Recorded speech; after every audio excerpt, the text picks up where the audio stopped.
Il arrive qu'un individu identifie ses peurs, ses motivations ou ses rêves. Il se peut même que cet individu mette la machine en marche pour tenter d'atteindre son but. Mais parfois, les réalisations n'atteignent pas les attentes. Dans l'exécution d'un projet, les raisons se perdent puis s'oublient et sont négligées. Celui qui a tout fait pour vivre selon son imagination se perd, troublé par des idéaux dont le véritable visage se révèle imparfait. Il est coincé entre le chemin déjà parcouru et la pénibilité de celui à venir. Peut alors s'effectuer une remise en cause qu'il est difficile d'appréhender, une réflexion qui peut prendre du temps, qui peut ne pas avoir de conclusion. Cette semaine, dans la vie des autres, Anthony nous partage l'histoire de son voyage qui a commencé dans un élan de liberté et qui s'est achevé dans une réalité en forme de carcan. Bienvenue dans la vie des autres. Salut Anthony, merci d'être là. Tu as accepté de venir me parler d'un voyage qui t'est arrivé, qui prend ses sources dans ton adolescence. Tu as aujourd'hui 25 ans. C'était un voyage qui avait pour but de t'emmener très loin, au moins très loin dans les idées et dans l'espace, dans plusieurs pays. C'est un voyage qui aujourd'hui est achevé, qui a peut-être été achevé prématurément. On en parlera dans les 45 minutes, l'heure qui suit. La meilleure chose à faire, je pense que c'est que tu te présentes et que tu m'expliques un petit peu ce qu'était ce voyage, d'où il vient et en quoi il consiste. Tout à fait. Merci Camille. Bonjour.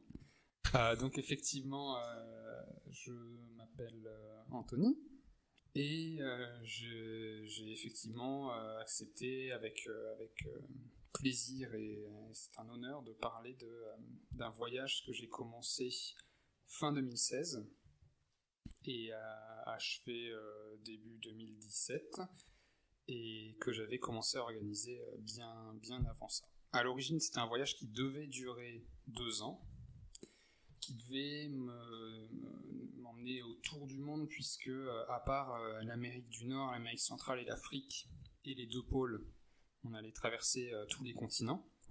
C'était un voyage qui devait se faire en backpacking, donc on allait dormir la plupart du temps dehors sous tente, manger au réchaud et se balader constamment avec nos sacs à dos, voyager pour la majorité du temps en autostop. On avait mis en place un blog, un site web sur lequel on faisait un petit compte-rendu de temps en temps de ce qui nous arrivait, on parlait de nos expériences, de nos ressentis, etc. Et surtout, c'est un voyage qui se passait en duo avec un ami, avec Erki, un très très bon ami à moi que j'avais rencontré il y a une dizaine d'années aussi à la base sur un forum de lecture fantastique, donc un forum internet. Et puis on s'est rencontrés dans la vraie vie et on est devenus très très bons amis. Et on a organisé tout ce petit voyage ensemble. Tu parlais juste du terme backpacking, de manger au réchaud. Est-ce que tu peux juste parler un petit peu de ce que tu veux dire par là ? En partie pour des raisons financières et et en grande partie pour des raisons idéologiques et juste de ce qui nous intéressait dans le voyage. On voulait que la majorité se fasse de manière non touristique en fait. Donc vraiment, on voulait voyager en stop, essayer d'aller au contact de l'habitant en utilisant des applications comme Couchsurfing, donc de contacter des gens, des locaux, voir s'ils peuvent nous héberger ou faire visiter la ville, boire un coup. Et on avait sur nous tout ce qu'il fallait pour faire ça en autonomie en fait. Donc on avait notre tarp, donc c'est comme une tente sauf qu'il n'y a pas de sol ni de parois avant et arrière, il y a juste en gros un toit. On avait des réchauds à gaz avec des popotes et souvent suffisamment de nourriture pour tenir quelques jours. Nos sacs de couchage tapis de sol et la maison sur le dos, quoi. C'est ça, exactement. Une partie qui est intéressante pour moi dans ce voyage et pour laquelle je t'ai demandé et tu as gracieusement dit oui d'en parler, c'est qu'il y avait une raison particulière derrière. Il y avait toute une idée un petit peu philosophique de liberté, et c'était pas juste un voyage pour dire on va voir le Parthénon et la Tour Eiffel etc. Il y avait une vraie idée presque spirituelle derrière. À la base, ce projet est né d'un sentiment d'inadéquation et de mal-être social que j'ai depuis un certain temps, probablement depuis la fin du collège, le début du lycée, et une peur de ce que peut être la vie métro boulot dodo en fait si je fais rien pour essayer de vivre autrement. Donc c'est un projet qui est né, je pense, peut-être en 2014, où de mémoire, à la base, on pensait juste aller en Amérique du Sud, probablement 6 mois, entre 4 et 6 mois. Enfin, on pensait pas forcément faire un très long voyage autour du monde comme ça. Et ce projet a grandi avec les mois, donc étant donné on a commencé en discutant en 2014, mais il a commencé en 2016, il a eu 2 ans pour mûrir. Je pense que pour ma part, une des choses qui l'ont fait mûrir, c'est la peur du retour, en fait, la vraie peur de ce qui se passera une fois que ce voyage sera fini et qu'il faudra revenir à la vie entre guillemets normale. Je me permets de t'interrompre, tu en étais où à ce moment-là où tu as voulu préparer ton voyage et au moment de partir, parce que si tu avais peur du retour, de quelle situation, entre guillemets, quelle situation précise avais-tu peur À ce moment-là, j'étais en coloc aux États-Unis, en 3e et 4e année d'un bac plus 4 en management international. Et ça faisait du coup déjà plusieurs années que je me disais ça ira mieux l'an prochain en fait. Clairement ça ne m'intéresse pas et je vais dans une direction qui ne me plaît pas, vers un avenir qui ne m'attire pas. Mais ça ira mieux l'an prochain parce que à la base c'était parce que l'an prochain j'aurai un stage en entreprise. Puis c'est parce que l'an prochain je serai aux États-Unis. Puis à nouveau c'était parce que l'an prochain il y aura toujours autre chose. Mais au final ça se vérifiait jamais, ça n'allait jamais mieux l'année suivante. Et donc j'ai pensé qu'il était temps de changer quelque chose. Et donc c'était ça, la peur du retour, c'était la peur du retour à ces études, à cette vie professionnelle qui m'attirait pas forcément. Et la recherche d'un sens en fait autre que ça, d'un sens peut-être plus profond à mon existence que je voyais mal passer par l'entretien du cycle perpétuel de je fais de bonnes études pour avoir un bon boulot, pour que mes enfants puissent faire de bonnes études pour avoir un bon boulot, et ainsi de suite, et ainsi de suite. Et c'est un projet qui, à la base, justement, aux États-Unis, quand il a commencé à naître, a grandement influencé mon mode de vie et ma santé morale, entre guillemets, puisque ce projet de voyage m'a vraiment motivé. Je me souviens que je me levais à 5h30 du matin pour aller courir, parce que je me disais il faut que je sois en forme pour pouvoir tenir je sais pas combien de mois de marche avec ce gros sac à dos sur le dos. Je commençais à manger beaucoup mieux, j'ai arrêté de m'acheter les cochonneries parce que je me disais d'une part faut que je sois en forme, d'autre part faut que j'économise des sous, donc j'avais vraiment tout réorganisé de manière très positive autour de ce voyage. Et pour la première fois j'avais en regardant vers l'avenir un projet qui réellement me donnait envie, en fait, qui me donnait espoir, et donc c'était une vraie source de motivation, c'était un vrai moteur au quotidien pour se sentir mieux et avoir la volonté de continuer à avancer et aller dans une bonne direction. On avait une petite digression imprévue. On voulait donc parler du pourquoi du voyage, que c'était pas un voyage commun, au moins idéologiquement, spirituellement, et tous les mots qui vont avec, qu'il y avait une idée derrière qui était particulière. Mm-hmm. Donc au-delà de s'enfuir du carcan d'une vie occidentale classique, peut-être.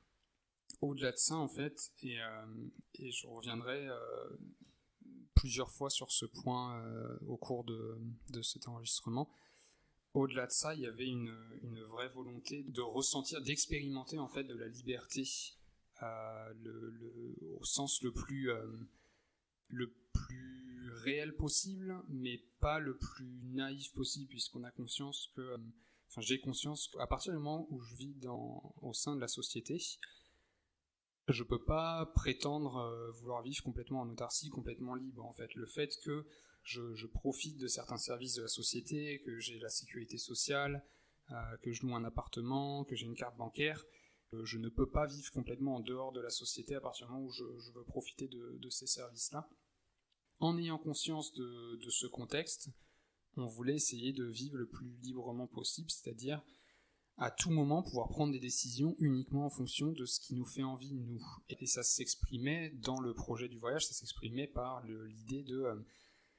on n'avait jamais connu vraiment un moment où on pouvait dire, mais si là, on a envie tout à coup de dire, mais tu vois le ciel, tu vois le coin de ciel bleu qui est là-bas au milieu de tous les nuages, viens, on y va, et on n'arrête pas de le suivre jusqu'à ce qu'on soit en dessous. Mais on pouvait, en fait, et on devait suivre ces envies-là du moment.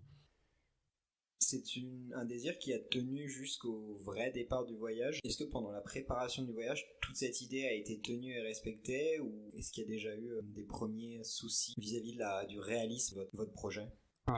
Effectivement, on en vient à la préparation du voyage et comment elle a affecté positivement ou négativement le projet en lui-même.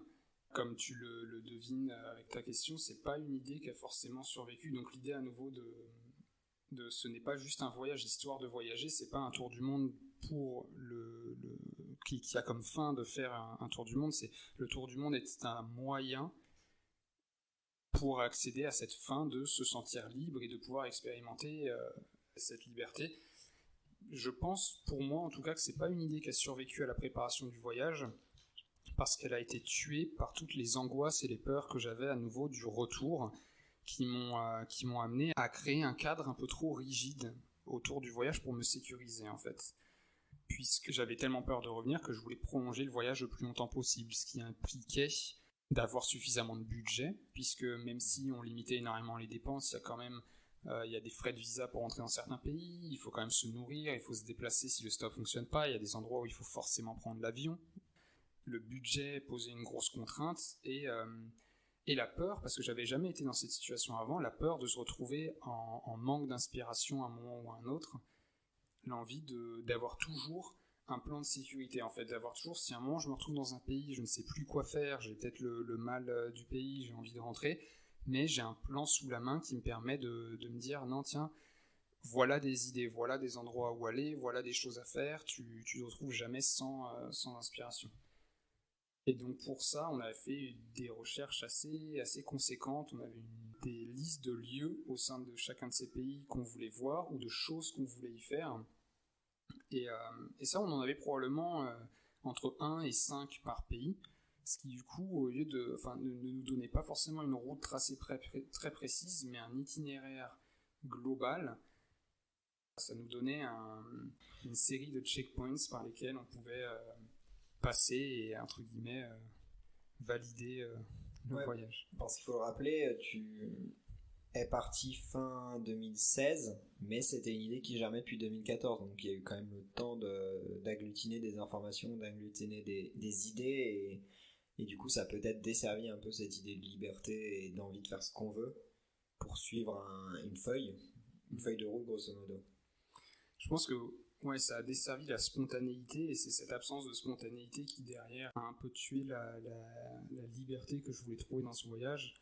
Par pur oubli en fait, c'est par pur oubli de ma part, et je me suis perdu dans le projet, et j'aurais probablement dû davantage écrire en fait pour moi, que ce soit dans un petit journal ou quoi, mais m'écrire une feuille de route avec qui commençait par qu'est-ce que tu cherches par ce projet que tu as.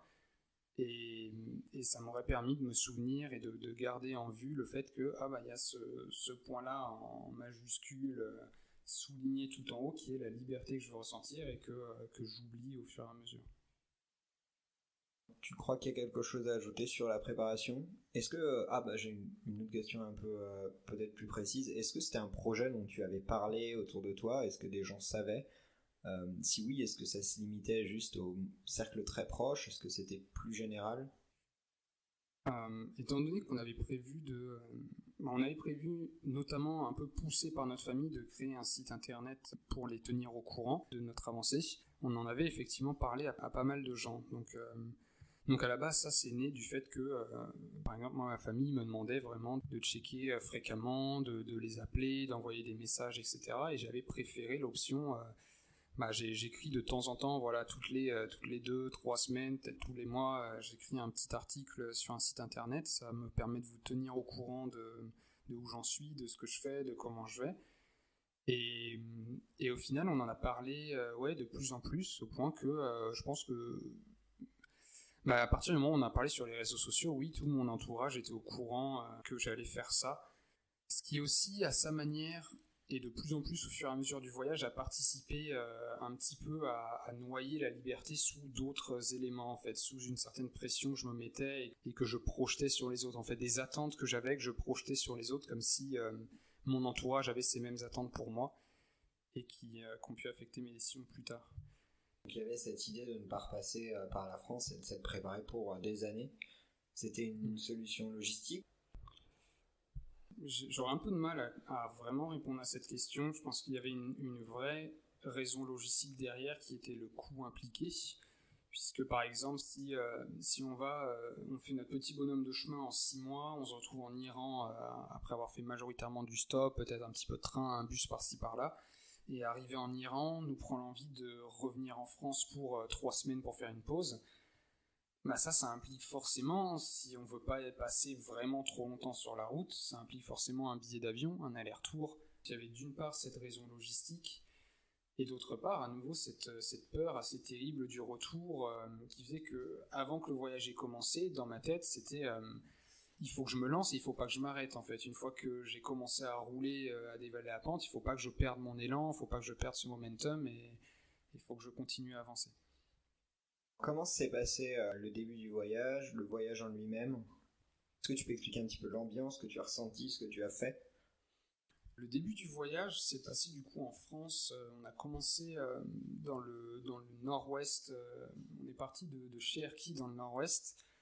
J'avais passé déjà un peu plus d'un mois chez lui pour tester notre équipement un petit peu, revivre ensemble, enfin un petit peu huiler les mécaniques. Puis on est parti en stop. Première étape, c'était l'Italie, avec quelques étapes intermédiaires en France avant. On voulait passer à Pau et à Aix-en-Provence pour tester notre équipement dans un milieu un peu plus montagneux, un peu plus froid. On allait sur le plateau du Zoom. On voulait juste tester notre équipement nocturne à ce moment-là. Et au final, on a passé une nuit dans l'endroit le plus froid qu'on pouvait trouver, donc en décembre, sur un plateau orienté nord, donc le soleil ne le touche jamais. Et il a fait assez froid pour que nos gourdes d'1 litre d'eau soient complètement gelées au matin, et nous aussi. Mais on a pu voir donc que nos sacs de couchage nous permettaient quand même de tenir ces températures, la nuit n'avait pas forcément été plus agréable, mais elle était bien passée, donc ça nous a rassurés. Et ce début du voyage, pour moi, se passait vraiment très bien. Et c'était agréable. En France, on avait un bon fonctionnement en termes d'autostop. On était détendu, c'était vraiment le début de l'aventure, quoi. C'était très, je me souviens d'avoir été vraiment très motivé, très détendu et enthousiaste à l'idée de tout ça. C'est en Italie au fur et à mesure, donc on a passé les 2 mois suivants en Italie. Et c'est au fur et à mesure de ces 2 mois que petit à petit, l'enthousiasme s'est un peu tu. À nouveau, le cadre que je m'étais imposé autour de ce voyage, donc afin de pouvoir tenir 2 ans, afin que ça se passe bien, afin de pouvoir éventuellement ressentir cette liberté que j'avais déjà oubliée dans le projet, ce cadre impliquait pour moi une très grande culpabilité quand j'en sortais. Or, en Italie, on est souvent sorti de ce cadre, donc ne serait-ce qu'au niveau du budget, par exemple, puisque c'était pas un budget qui impliquait de pouvoir prendre des nuits en hôtel, prendre régulièrement des billets de train. Or, en Italie, on s'est heurté à un voyage assez compliqué, on a trouvé beaucoup de méfiance à l'égard des autostoppeurs, pas forcément un accueil très chaleureux sur place. On a atteint un peu un cercle vicieux après avoir passé 6 heures coincés sous la pluie à faire du stop sans réussir à quoi que ce soit. On se rend compte qu'il y a une gare pas loin. Et hop, du coup on prend le train jusqu'à la prochaine ville parce qu'on est trempé, parce qu'on en a marre, on est un petit peu agacé, on craque pour une nuit en hôtel. Et le lendemain, autant d'un côté où on se sent mieux, autant il y a une culpabilité qui s'installe et qui ne repart pas. Je fais une encoche dans mon projet et j'arrange pas les choses pour moi au long terme, en fait. Je m'handicape sur le long terme. Pour la suite, notamment au niveau financier, si tu veux continuer à voyager, c'était pas du tout viable. Et est-ce que, niveau culpabilité, tu penses que c'était partagé avec Erki, ton camarade pendant le voyage? Des conversations qu'on a eues, oui. Alors je parle beaucoup à la première personne parce que je veux pas parler au nom d'Erki qui a eu ses propres ressentis et ses propres conclusions du voyage. Pour ce point en particulier, on en a parlé et c'était partagé dans une certaine mesure. En fait, on se rendait compte, ce cercle vicieux nous faisait nous rendre compte qu'il y a quelque chose qui va pas, clairement. Enfin, on a un moral qui fait des hauts et des bas constamment, donc il diminue jusqu'à ce qu'on prenne ce train cette nuit en hôtel, ensuite il remonte, mais il remonte avec de la culpabilité, et à nouveau on en chie jusqu'à refaire ça. Et pour moi, une partie de cette culpabilité venait du fait que j'avais dans l'idée que l'Italie était très proche de la France en termes de culture, que ce serait pas vraiment compliqué d'y voyager, de s'y déplacer, de s'y retrouver. Et je me disais, si je galère autant ici en Italie, qu'est-ce que ça va être quand ce sera un pays que je connais absolument pas, à l'autre bout du monde, dont je parle pas la langue, enfin, à quel moment je vais réussir à tenir les 2 ans. Et à nouveau, dans ce discours-là, on voit un complet oubli de la notion de je suis censé être libre, et donc, admettons, si l'Italie au final ne me plaît pas, et si je vois que je suis dans une dynamique néfaste, tant pis, je me casse et je vais dans le pays suivant, qui devait être l'Autriche. Ça m'avait même pas effleuré l'esprit à ce moment-là. C'était non, on a un nombre précis de points à visiter, de checkpoints en Italie, on va les faire, on va les parcourir. C'est marrant parce que même en parlant aujourd'hui, en étant conscient du problème, tu dis si j'aime pas l'Italie, je vais au pays suivant qui est l'Autriche. Genre, le plan est encore dans ta tête et c'est resté une base au final qui s'est pas encore complètement effacée, ou c'est juste un réflexe, ou c'est la façon dont tu pensais à l'époque? Je saurais pas dire, mais ouais, c'est très dur de ressortir d'un plan qui a été aussi un peu cimenté, et en fait ça implique pour moi un lâcher prise, et ça implique d'accepter de perdre le contrôle, et je pense que dans les modes de vie occidentaux qu'on a, c'est vraiment quelque chose auquel on n'est pas entraîné et habitué en fait. Et j'ai pas su faire ça. On va peut-être parler de tes souvenirs de l'Italie. Quels ont été les bons moments, les mauvais moments? Qu'est-ce qui a été décevant, mieux que prévu? Toutes ces choses-là, quels souvenirs tu en gardes? C'est intéressant que tu poses la question, puisque après, je me souviens qu'après quelques semaines en Italie, on a essayé de faire un peu un point avec Erki. On s'est dit, voilà, ça fait peut-être un mois ou un peu plus d'un mois qu'on est là. Et je lui avais demandé quels sont, pour toi, c'est quoi les moments forts, c'est quoi ton moment préféré, c'est quoi ton endroit préféré, tes meilleurs souvenirs de ce qui nous est arrivé. Et sa réponse a été la même que celle que je me suis formulée dans la tête en posant cette question, c'était que pour l'instant, il n'y en avait pas réellement en fait. C'était une série des beaux monuments, des belles visites, ouais, ça c'est joli, on croise des gens qui sont sympas, ouais, mais au final je me sentais vraiment toujours vide, et je me suis surpris à avoir la même dynamique que quand j'étais en train d'étudier à l'époque, oui mais t'inquiète pas, ce sera mieux après.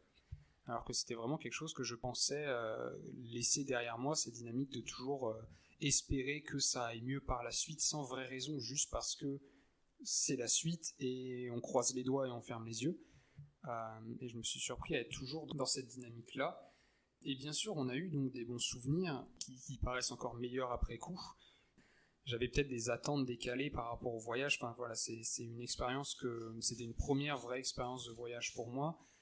Et les blogs que j'avais pu lire d'autres voyageurs font tous rêver dans les récits qu'ils exposent. Mais ce qu'ils ne disent pas, c'est que sur le moment, en fait, après coup, quand tu l'écris, quand on parle, c'est génial et ce sont de bons souvenirs, mais sur le moment, voyager comme ça, donc en autostop, en dormant dehors, en mangeant au réchaud, ça reste une bonne majorité de galères ou de moments difficiles, pour une minorité de moments vraiment extrêmement plaisants, de moments faciles, de moments de relaxation.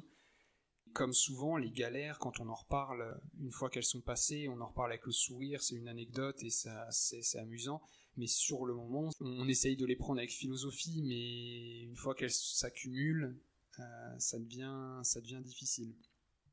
Et c'est un peu ce qu'on a connu de l'Italie jusqu'à Naples. Et c'est à Naples que j'ai connu en tout cas mes meilleurs souvenirs de l'Italie, les meilleurs moments, puisque on a été accueillis par un couchsurfer là-bas qui correspondait vraiment à ce que j'espérais trouver chez les locaux qui pouvaient nous accueillir dans les différents pays. Du vrai partage sans aucune attente derrière, sans côté politique. sans rien d'artificiel en fait, juste du vrai pur partage à égalité entre la personne qui accueille et les personnes accueillies. Et ce monsieur, donc Roberto, nous avait proposé de participer à un projet qu'il avait écrit pour une organisation qui fait partie du groupe Erasmus, un projet qui devait réunir 40 jeunes de différents pays européens autour de 10 jours d'activités avec comme thème la confiance en soi via l'expression artistique. Et il nous proposait d'y participer comme bénévole, donc d'aider avec la logistique autour de ces activités. Et je dirais pas que ça m'a fait prendre conscience de ce qui m'avait manqué jusqu'ici, c'est ça a confirmé ce qu'Erki et moi pensions, puisqu'on en avait parlé, qu'il nous manquait un certain côté humain dans tout ce voyage. En fait, là, on était vraiment au contact de du coup toute l'équipe majoritairement italienne qui les soutenait, qui avait organisé tout ce projet. C'est vraiment le meilleur souvenir que j'ai eu, alors même que en arrivant en Italie, ce que je voulais voir, c'était la plupart du temps des monuments, c'était des belles villes, etc. Et Naples n'était absolument pas sur ma liste, puisque j'avais pas forcément d'attirance pour cette ville esthétiquement parlant. Et donc c'est dans la ville que j'avais pas inclus dans mon itinéraire que j'ai le plus profité. Et donc on parlait du fait que vous aviez des calendriers, des checkpoints. Est-ce que lorsqu'on vous a proposé de rester 2 semaines, pour vous c'était évident que vous alliez rester? Pas assez. Pas assez dans l'idée que, à nouveau, on était censé se sentir libre, etc. Ça aurait dû être évident et ça a donné lieu quand même à un petit débat. Le débat était court, mais juste le fait qu'il y ait eu un débat montre qu'à nouveau, parce que le débat c'était pas seulement est-ce que toi t'en as envie parce que moi j'en ai envie, parce qu'évidemment étant donné qu'on est deux, ça implique quand même un certain débat pour qu'on se mette d'accord, mais là c'était un débat du type est-ce qu'on peut se le permettre au vu du reste de notre programme, et voilà, pas assez évident. J'essaye d'être indulgent avec moi-même dans ce programme, puisque il y avait un petit moment spécial en Autriche. On avait réservé un gîte pendant 1 semaine en Autriche où des amis français allaient nous rejoindre pour nous revoir avant qu'on aille plus loin. Donc. Mais n'empêche que on aurait pu très bien se permettre de rester à Naples jusqu'à la veille de cette semaine de gîte en Autriche et de prendre un avion et d'y aller en express. Mais parce que ça faisait pas partie du cadre, et parce que ça ne fait pas partie de l'itinéraire, parce que l'itinéraire avait prévu Rome, Florence, Sienne et d'autres villes. Ça a engendré un débat. C'est ça. Ce qui a engendré le débat au début. Voilà, cet itinéraire a vraiment, plus que cet itinéraire, toute cette préparation qu'on avait eue, je pense, a vraiment été bloquante à trop de moments différents, en fait, a été crispante. Comment est-ce que ça s'est conclu ? Ça s'est conclu juste après l'Autriche, donc ça a été vraiment un tour du monde très, très rapide, pour plusieurs raisons. En fait, à ce moment-là, au moment où ça s'est terminé, c'était pas une vraie fin. On s'était pas regardé avec Erki en se disant bon bah allez on arrête là et à la revoyure. C'était une pause de 3 à 6 mois. Officiellement, dans ce qu'on s'était dit, voilà, on faisait une pause qui, avec un peu pour moi, j'espérais qu'elle dure au moins 3 mois, et je voulais pas forcément qu'elle dépasse 6 mois. Et cette pause, donc, Erki devait la faire pour des raisons personnelles, et j'avais voulu la faire puisque j'avais rencontré dans ce projet à Naples une demoiselle espagnole, avec qui je m'étais très bien entendu, mais parce que je suis déjà tombé amoureux en colo et j'ai connu ce que c'est d'avoir l'impression de rencontrer la femme de ta vie et 2 semaines plus tard tu l'oublies. Les amours de vacances comme ça, on se méfiait et on s'était dit, après la fin du projet, on se donne 1 mois chacun de notre côté, donc elle est rentrée en Espagne, moi j'allais vers l'Autriche, on s'appelle et on décide si oui ou non je vais la revoir en Espagne. Et ça aussi, et c'est ça qui m'a remis en fait la notion de liberté en tête, et je pense que c'est le moment où je l'ai le plus mise en pratique, merci, dans le voyage. au moment à Naples où je me suis rendu compte on a évoqué l'idée avec Itsiar que peut-être je la rejoigne pendant un certain temps en Espagne pour qu'on passe un peu plus de temps ensemble, qu'on apprenne davantage à se connaître.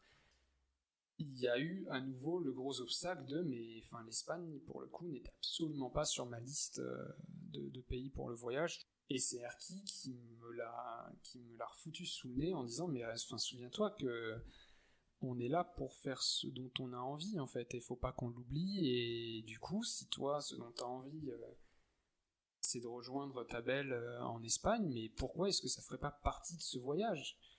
On se rejoint à nouveau à tel endroit, à tel moment, et du coup, quand on s'est séparés, le discours c'était vraiment selon le temps que je vais passer en Espagne et selon comment les affaires d'Erki se règlent en France, on saura où on se retrouve en fait. Donc si on a tous les deux fini à peu près au même moment, on se rejoint directement dans le pays suivant l'Autriche, c'était la Croatie. Si moi je mets beaucoup plus de temps en Espagne, Erki reprend un peu le voyage et je le rejoins à l'endroit où il est. Donc c'était pas du tout la fin du voyage, c'était vraiment une pause qui s'annonçait. Et je pense à cause de tous les problèmes qu'on avait connus, à cause du fait qu'on n'avait peut-être pas assez défini si on reprenait le voyage, comment on le reprenait. C'est mort un peu tout seul en fait, sans jamais qu'on officialise le fait que nous ne reprendrons pas ce voyage, c'est juste en arrêtant d'en parler, en arrêtant de communiquer autour, en faisant nos propres projets un peu chacun de notre côté, c'est mort dans un silence un peu total. La partie que j'aime le plus dans les histoires, c'est qu'est-ce que les gens ont appris, ont regretté, pensent avoir bien fait, pensent avoir mal fait. Pour moi, la question la plus importante, c'est qu'est-ce que tu as appris sur toi-même et vis-à-vis des autres. Je pense que ça va être une longue réponse, parce que je pense que j'ai tiré énormément du voyage. Le plus évident peut-être, en tout cas le plus pratico-pratique dans tout ça, c'est tout ce qui touche au voyage en lui-même, à la logistique, à des choses aussi basiques que comment bien faire son sac à dos pour partir sur la route, et des éléments plus, après un peu plus, presque un peu plus philosophiques. J'ai vraiment apprécié pendant tout ce voyage que toutes les préoccupations quotidiennes reviennent à des niveaux extrêmement basiques. En fait, si on visualise la pyramide de Maslow, donc pour ceux qui ne connaîtraient pas la pyramide des besoins, donc qui commence en élémentaire avec les besoins physiologiques, donc de se nourrir, de dormir, de boire, et qui évolue avec les besoins de sécurité, le besoin d'appartenance à un groupe, le besoin de réalisation, que ce soit professionnel ou autre.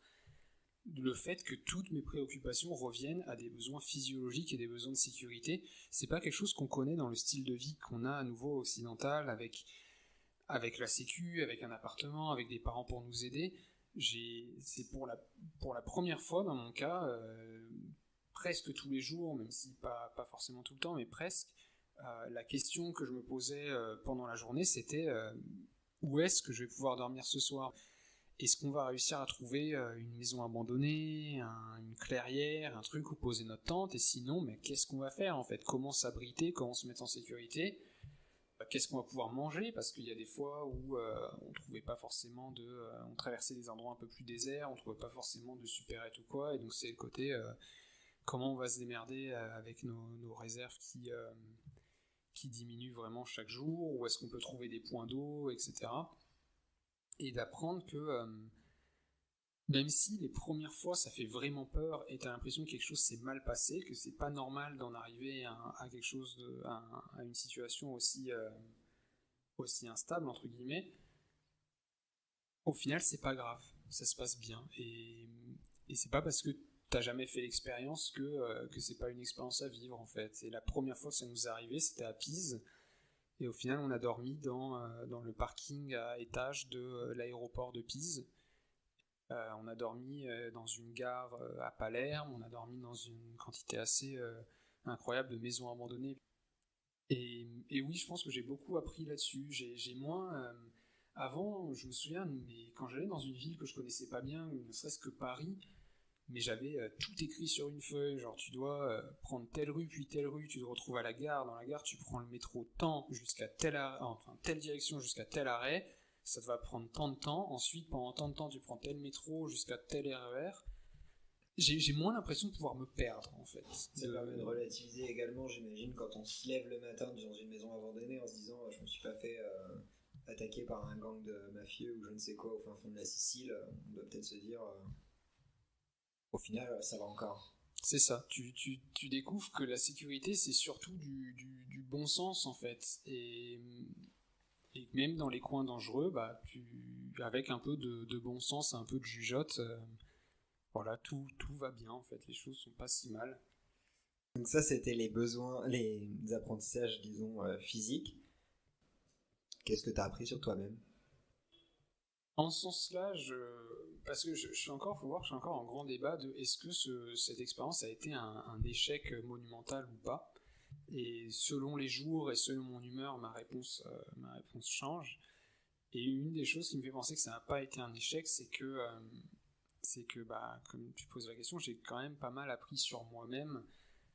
Et étant donné que je suis toujours en quête de sens, en quête de quelque chose qui me convienne et de en fait quel style de vie me conviendrait le mieux, bah voilà, j'ai essayé un style un petit peu nomade, de vivre un peu sur les routes, etc. Et j'ai vu que je tiens trop à mon petit confort pour ça. Et pas de manière biaisée, dans le sens pas parce que c'est une habitude que j'ai et il suffit de casser cette habitude et je m'en sortirai très bien. Je pense que c'est plus profond que ça, du coup. Dans ce que j'ai appris sur moi, il y a ça. Voilà, je suis pas forcément fait pour une vie de nomade comme ça. J'aime bien plus souvent pouvoir me poser et prendre mon temps dans un certain confort. Et autour de toute cette notion d'échec et de cette question perpétuelle de est-ce que ce voyage a été un échec, il m'a amené à davantage me questionner sur qu'est-ce que je pourrais faire par la suite en fait, qu'est-ce que je peux faire d'autre pour ne pas me résigner et continuer ma vie jusqu'à mes 80 ans à métro, boulot, dodo et répéter le cycle qu'on connaît tous dans cette société. Et il m'a donné quelques idées, quelques projets, et il m'a appris, donc même si je voulais recommencer à voyager, les pièges à éviter, les choses à reproduire, les choses à ne pas reproduire. Et en ça, je pense que ça a été une très bonne expérience, un très bon apprentissage. Donc t'en as tiré des leçons. Est-ce que tu regrettes quand même d'avoir fait ça ou de l'avoir mal fait? J'ai l'impression que selon toi ça a été mal fait sur certains points. Est-ce que tu as des regrets par rapport à ça? Et ensuite, si tu as des regrets, est-ce que tu penses que ça aurait pu être mieux anticipé, mieux résolu, mieux traité sur le moment? Oui, j'ai énormément de regrets et c'est pour ça que j'ai du mal à toujours dire que ce n'était pas un échec. J'ai des regrets parce que je pense que si on avait un petit peu plus gardé notre objectif de base en tête, on y serait peut-être encore avec Erki sur la route. Donc de faire ce que vous voulez au final. Ouais, c'est ça. Et j'ai des regrets parce que ça a quand même, l'air de rien, ça a énormément impacté la relation que j'ai avec lui. Ça a quand même créé une certaine distance, un certain malaise entre nous. Si je regarde à cette époque, donc décembre 2016, ce que je voulais absolument pas faire d'ici 1 an ou 2 ans, mais là je suis en plein dedans en fait. Je me disais quoi qu'il se passe à l'issue de ce voyage de 2 ans, je ne veux pas revenir à métro, boulot, dodo, etc. Et j'étais convaincu que pendant ce voyage, je trouverais que ce soit des gens ou un endroit ou une activité dans laquelle je me sentirais mieux, ou enfin quelque chose qui me permettrait soit de vivre mieux cette dynamique de parce qu'il faut travailler, etc. Il n'y a pas de souci, mais ce que je suis en train de vivre là en termes de rythme de vie, etc., je pense que c'était mon pire cas de figure à cette époque, et je suis en train de le vivre probablement en conséquence directe du fait que le voyage ait été interrompu prématurément, etc. Et donc en ça, ouais, c'est un énorme regret, mais il n'y a pas que ça, et c'est ce que je trouve positif. Il y a des regrets clairement identifiés, le voyage s'est arrêté pour des raisons clairement identifiées. J'essaye de me répéter que ce serait un échec que si je m'en tiens là, en fait. Si, voilà, j'en ai tiré des apprentissages et maintenant il faut en faire quelque chose. Si au final on se souvient que ton projet initial avec Erki, ton compagnon de voyage, était d'être libre, le voyage lui-même n'était qu'un moyen d'atteindre l'objectif. Est-ce que tu penses que c'était le bon moyen d'atteindre cet objectif, de faire ce que tu veux, ou est-ce que c'était un moyen qui était trop compliqué à mettre en œuvre? Est-ce que c'était un moyen qui était trop ambitieux? Est-ce que c'était simplement pas du tout le bon type de moyen? Je pense qu'effectivement c'est une autre leçon, je pense que c'est très juste et c'est une autre leçon que j'ai tirée de ce voyage, c'est dans ma tête, voilà, pour atteindre ce niveau de liberté, il fallait justement avoir un certain côté nomade, il fallait vraiment partir loin. Donc il y avait vraiment une distance géographique à mettre, une distance idéologique à mettre. Enfin, je suis peut-être parti dans les extrêmes et j'ai réalisé ça aussi dans le voyage. Et c'est dans les projets que j'ai pour l'avenir, il y a davantage de... Je peux essayer d'atteindre cette idéologie, cette liberté ou quoi, sans aller aussi loin, sans aller me mettre dans des situations d'inconfort, etc. Alors après, à mettre en pratique, c'est plus compliqué, mais je pense que pour beaucoup de gens, ce serait un très bon moyen d'atteindre cette fin. Et voilà, ça m'a appris que pour moi, c'était pas forcément le cas. Et tant que je me souviens, dans les futurs projets que je pourrais avoir, tant que je me souviens de quel est le vrai but et le vrai objectif, quel que soit le projet, en fait, ça peut passer. Je reviens un peu en arrière, je ferai peut-être un petit coup de montage là-dessus. Est-ce que tu penses que le moyen que tu as utilisé, donc le voyage, pour accéder à ton objectif d'être libre, il a été influencé d'une mauvaise façon par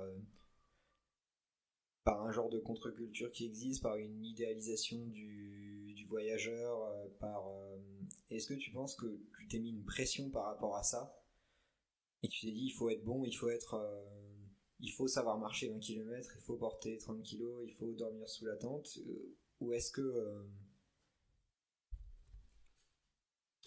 c'était un concept qui était absent et que tu ne mettais pas de pression par rapport à l'idée de nomade, si ce n'est financière, puisqu'on en parlait plus tôt? Je pense personnellement que la majeure, la plus grande partie de la pression que je mettais à ce niveau-là était effectivement financière.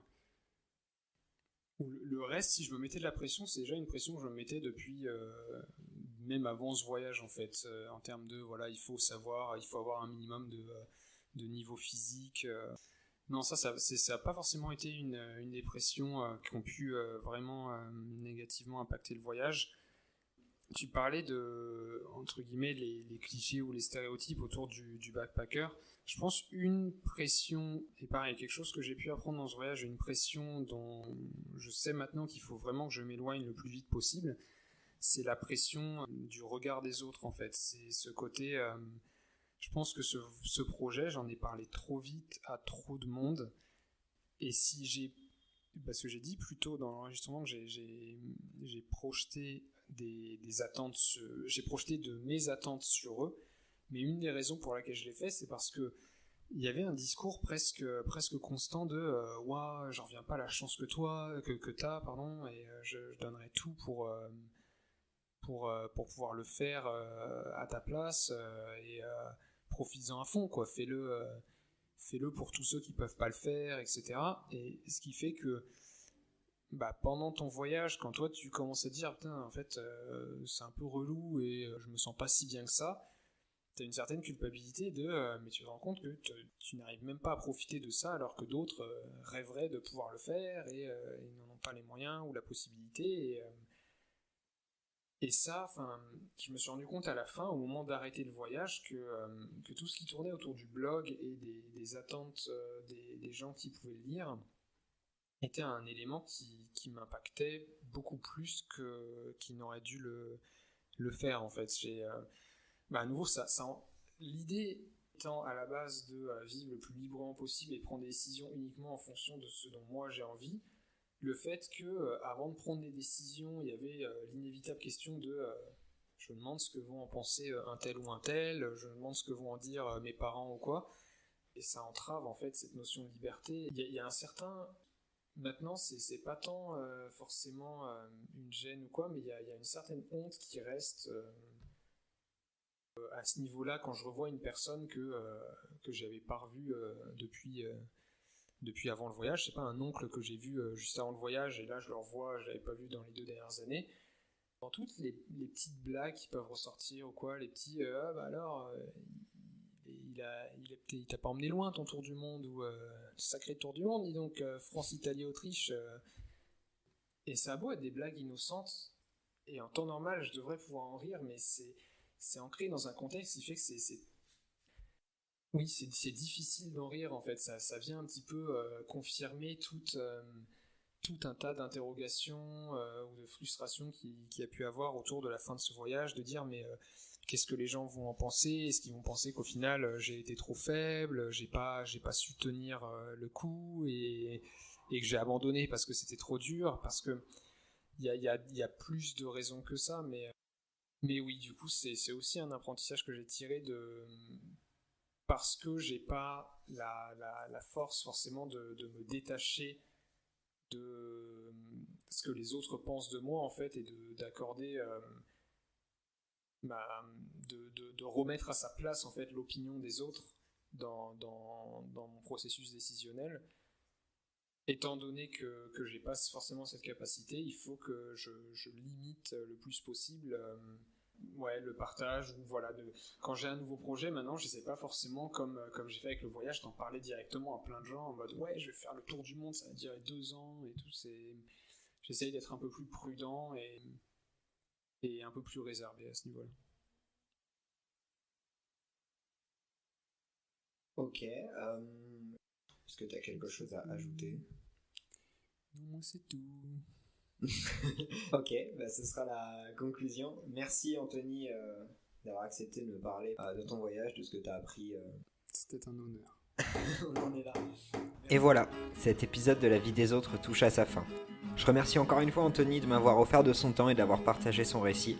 J'espère que vous avez pris autant de plaisir que moi à l'écouter raconter son expérience. Si c'est le cas, je vous invite à laisser un avis sur votre application de podcast préférée ou sur iTunes et Apple Podcasts, ça m'aiderait énormément. Évidemment, conseiller ce podcast à votre entourage est un gros plus pour la survie de celui-ci.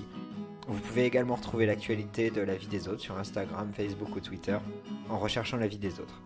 Enfin, si vous désirez me contacter pour donner vos avis, faire une suggestion ou, plus important encore, me raconter votre histoire en dévoilant votre prénom ou sous couvert d'anonymat, c'est évidemment possible. Vous pouvez m'envoyer un email sur l'adresse lavidesautres.podcast@gmail.com. Ça veut dire énormément pour moi que vous ayez écouté ce podcast jusqu'au bout. Maintenant, je vous dis à dans 2 semaines et à très bientôt autour de vos histoires.